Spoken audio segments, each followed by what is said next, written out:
खुलुमबाय नोंथांमोनखौ voice of Bodoland चैनलाव बयखौबो बरायबाय। दिनैनि मोनथिनो गोनां खौरांफोरा जाबाय 1996 आरो 1998 मायथाइयाव बर' आरो आदिवासीफोरनि गेजेराव जानानै थांनाय दुंहाव बुथारलायनाय हिंसायारि जाथायाव NDFB फोरनि गुलियाव गोबां आदिवासी हारिनि सुबुंफोरा जिउ खोमानो गोनां जादोंमोन। बेनिखायनो बे जालांनाय जाथायाव बर'नि हाथियार लाग्रा आफादफोरनि आखायाव जिउ खोमानांनाय गोबां आदिवासीफोरनि गोसोखांथियाव मैया गसाइगावआव आदिवासीफोरा ब्लेक डे सान फालिनाय जायो। 30 बोसोर जालांबाय दिनैसिमबो न्याय मोनाखै होनना बिथांमोना फोरमायो। खमैबो बर' आरो आदिवासीनि दुंहावाव बर'नि हाथियार लाग्रा आफादफोरनि आखायाव 10,000निबो बांसिन आदिवासीफोरा जिउ खोमानो गोनां जादोंमोन आरो बर'नि हाथियार लाग्रा आफादफोरखौ गिनानै केम्पआव थानायाव गोबां आदिवासीफोरा बेमार आजारजों जिउ खोमानो गोनां जादोंमोन आरो गासै 30,000निबो बांसिन आदिवासीफोरा 1996 निफ्राय 98 मायथाइयाव बर' आरो आदिवासीनि गेजेराव जानाय दुंहावाव जिउ खोमानो गोनां जादोंमोन होनना आदिवासी हारिनिफ्राय ब्लेक डे सान फालिथायाव बाहागो लाना फोरमायो। लोगोसे 30 बोसोर बारलांनाय उनावबो बर'नि हाथियार लाग्रा आफादफोरनि गुलिजों जिउ खोमानांनाय आदिवासीफोरा न्याय मोनाखै। बेनिखायनो थाबैनो न्याय होनो नांगौ होनना आसाम सोरखारनिसिम आदिवासी हारिनि दैदेनगिरिफोरा खावलायहरो। सोनाब एसियायाव सोलिबाय थानाय इरान, इजराइल आरो आमेरिकानि गेजेराव जानाय दावहानि गोहोमनि थाखाय दासान्दि भारत हादरनि थासारिया जोबोद गाज्रि जानानै दं। लोगोसे जोंनि आसामाव बिनि गोहोमा गोबाङै गोग्लैनायखौ नुनो मोन्दों, जायनि जाहोनाव सानफ्रोमबोनि सुबुंनि जिउ खुंनायाव नांगौ जानाय मुवा बेसादफोरनि बेसेना अख्रां मोनहैनायखौ नुनो मोन्दों। रिपर्टनि बादिब्ला आसामाव माइरंनि बेसेना 1 केजियाव 10 रां बांदों, जानाय थावनि बेसेना 10 रां बांदों, मुसुर दालनि बेसेना 10 रां बांदों, सामब्रामनि बेसेना 10 रां बांदों, मुग दालनि बेसेना 10 रां बांदों, आटानि बेसेना 5 रां बांदों, सिनिनि बेसेना 2 रां बांदों, सिरानि बेसेना 10 रां बांदों आरो बुटनि बेसेनाबो 10 रां बांनायखौ नुनो मोननाय जादों। बेजों लोगोसे आमुल, गाइखेर, बिस्कुट आरो जाग्रा गोथां मैगंफोरनि बेसेनाबो गोबां बांनायखौ नुनो मोननाय जादों। लोगोसे बेफोरनि अनगायै आरोबाव गोबां बिफानावबो गोबां जौखोन्दोनि मुवा बेसादनि बेसेना बांनायखौ नुनो मोननाय जादों, जायनि थाखाय सरासनस्रा सुबुंनि जिउ खुंनाया गोब्राब जानानै फैदों।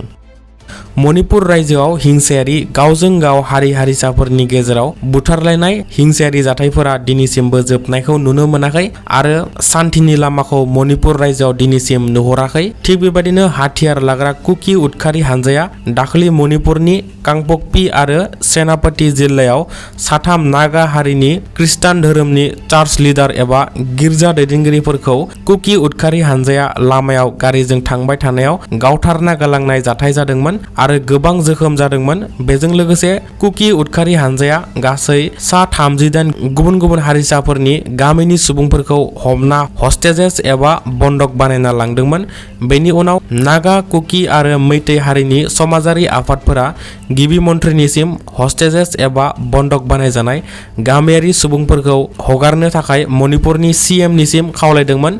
बेनि उनाव CM नि नारसिननायाव हाथियार लाग्रा कुकि उदखारि हानजाया 38 बन्दक खालामजानाय गामिनि सुबुंफोरनि गेजेराव 31 जनखौ हगारना होनाय जायो आरो 7 सुबुङा दाबो कुकि उदखारि हानजानि आखायाव बन्दक खालामजाना दं होनना मोनथिनो मोननाय जादों। हगार हरफिनजानाय बन्दक खालामजानायफोरा फोरमायनाय बादिब्ला बिसोरनि मेगन आरो आखाइखौ खाथेनानै बिसोरखौ हमनानै लाना थांदोंमोन आरो मेगन खाथेनानैनो बिसोरखौ दोनदोंमोन आरो मेगन खाथेनानै जाग्रा मुवाफोरखौ जाहोदोंमोन होनना बन्दक खालामजाना हगार हरजानाय सुबुंफोरा फोरमायो। गुबुन फारसे मणिपुराव नागा उदखारि हानजायाबो 18 सुबुंफोरखौ बन्दक खालामना दोनदों होनना खौरां मोनदों। नागा उदखारि हानजाया 18 बन्दक खालामजानाय सुबुंफोरखौ माब्ला हगारगोन आरो हगारगोन ना हगारा ना बिसोरखौ बुथारबाय दासिम बेनि जेबो खौरां मोननाय जायाखै। मख'नो गोनांदि मणिपुराव थासारिया जेबो मोजां जानायनि लामायाव फैयाखै, उल्था बांसिन उदखारि हानजाफोरनि गोहोमासो बांलांनायखौ मोनथिनो मोनदों। मिरु सोरखारा मणिपुरनि जोबोद जेथोगोनां थासारिखौ सामलायनायाव फेलें जादों, जायनि थाखाय मिरु सोरखारा सिरि थानायखौ नुनो मोनदों आरो आर्मि आरो रैखाथि हानजा पेरामिलिटारि फर्सफोरनि आखायाव मणिपुरखौ सामलायनो हगारना होनायखौ नुनो मोनदों।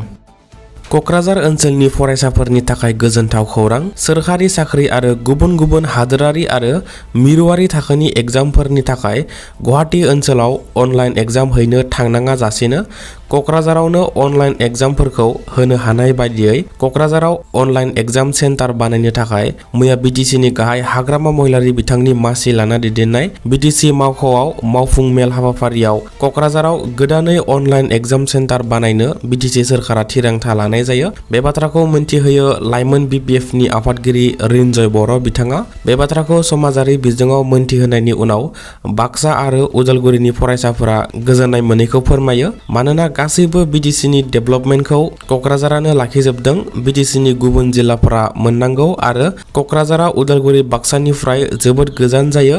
बेनिस्राय गुवाहाटी तेजपुराव एग्जाम हैनायानो मोजांसिन होनना उदालगुरि आरो बाक्सानि फरायसाफोरा फोरमायनायखौ नुनो मोनदों। गुबुन फारसे क'क्राझारनि फरायसाफोरा फोरमायनाय बादिब्ला क'क्राझारा गुवाहाटीनि जोबोद गोजान जायो, जायनि थाखाय क'क्राझारनि फरायसाफोरा एग्जाम हैनायाव जोबोद जेंना सोमजियो। नाथाय उदालगुरि आरो बाक्सानिया गुवाहाटी आरो तेजपुराव खाथिखाय आरामै एग्जाम हैनो हायो होनना क'क्राझार आरो चिरांनि फरायसाफोरा फोरमायनायखौ नुनो मोनदों।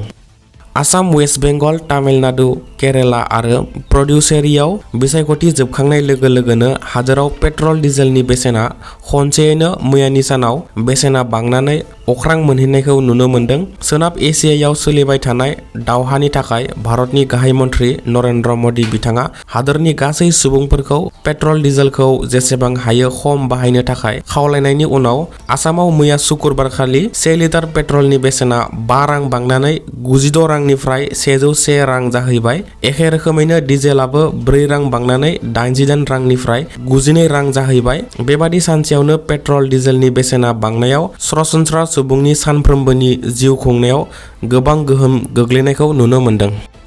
भारतारि बोथोर बिगियान आय'गआ सा-सानजा ओनसोलजों लोगोसे गासै आसाम नाङैनो दिनैनिफ्राय 21 मेसिम बोथोरनि सांग्रांथि रादाब फोसावनानै होदों।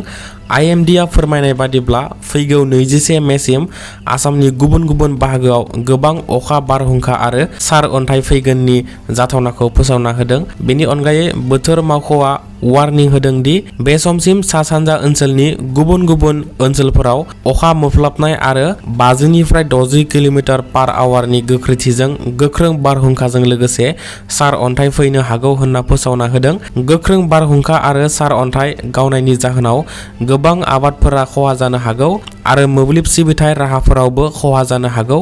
थांनाय 24 घन्टानि गेजेराव आसामनि गुबुन गुबुन ओनसोलाव सिगांनिफ्रायनो गोबां अखा हानाय नुनाय जादों। लोगोसे गुवाहाटी ओनसोलाव 42 किल'मिटार/आवारनि गोख्रैथिजों गोसा बार बारनायखौ नुनो मोननाय जादों। गासै सा-सानजा ओनसोलावनो बोथोरनि थासारिया 21 मेसिम गाज्रि थागोनखौ फोसावना होदों। बेनिखायनो भारतारि बोथोर बिगियान आय'गआ गोजान लामा दावबायनायफोरनिफ्राय गोजानाव थानो थाखाय खावलायहरदों। मख'जाथावदि गोबां बारहुंखा, अखा, सार अन्थाइजों दासिम भारतनि उत्तर प्रदेश रायजोआव गोबां सुबुंनि जिउ खहा जानो गोनां जाबाय। दिनैनि रादाबा एसेनोसै। बेबादिनो सानफ्रोमबो गोनां खौरां मोनबाय थानो थाखाय भइस अफ बड'लेण्ड चेनेलखौ साबस्क्राइब खालामना लायोब्लानो जाबाय। Thank you.